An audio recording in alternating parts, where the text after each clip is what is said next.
Hi, I'm Tony Constantine, an investment advisor representative with Lakemark Securities Corp. In my business, I have to interact and talk with people, money managers from many different organizations and understand what's going on.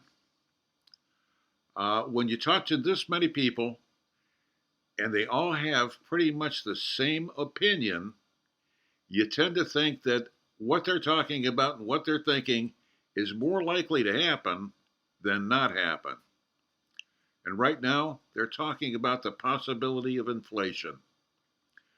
I'm going to share with you their opinions, and bear in mind they are opinions based on their collective experience, and they're not absolutes.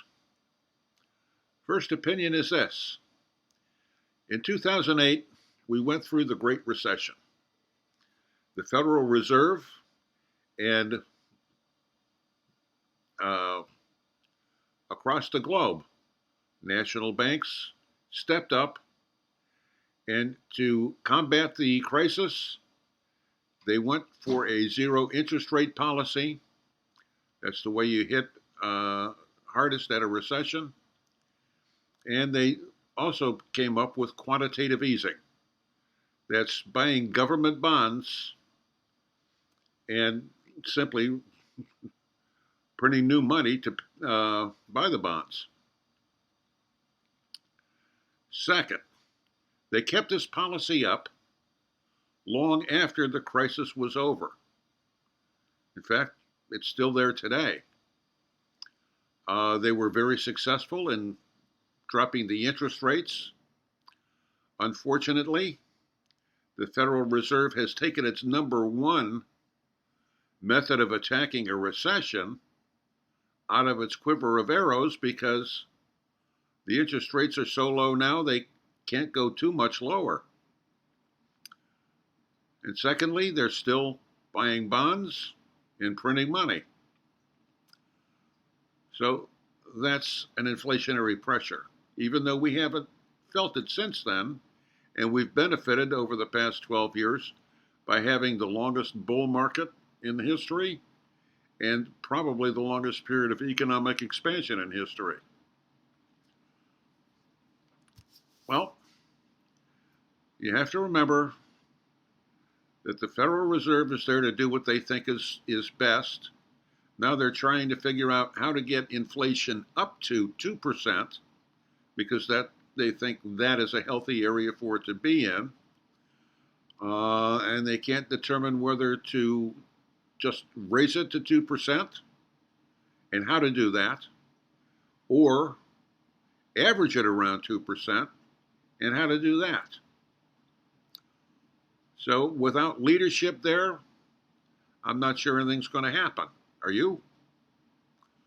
Then we have to consider the new administration. The new administration, by executive order, has already started the gentle rising in energy prices at the gas pump, and that's going to go across the board in all areas because goods have to be delivered, and that's usually by train and by truck. The next thing we have to be concerned about is the promise to raise taxes. Yes, the new administration told us they were going to raise taxes and they still got elected. I'm not sure how that happens, but it did. Now, also on top of that, we've got the new administration has promised to increase the minimum wage to $15 an hour. Yes, I know it's going to be gradual, but that means for the next 4 years, we're going to see gradual inflation as that minimum wage goes up. Plus, Congress is still talking about another coronavirus bill or stimulus package, whatever you want to call it, but that's going to increase the national debt, and that's going to be inflationary as well. So I think it's going to be interesting to see how all of this is going to play out. Now, if you're getting a little panicky, it's probably because you either do not have a financial advisor or you don't feel that you've got the right financial advisor to see you through another crisis. In that case, the only thing for you to do at this point is to get the right advisor. If you want to talk to me, my contact information will be on screen in a few moments. You can either give me a call or drop me an email. But come back next week for the next exciting adventure in investing. Until then, make every day a great day.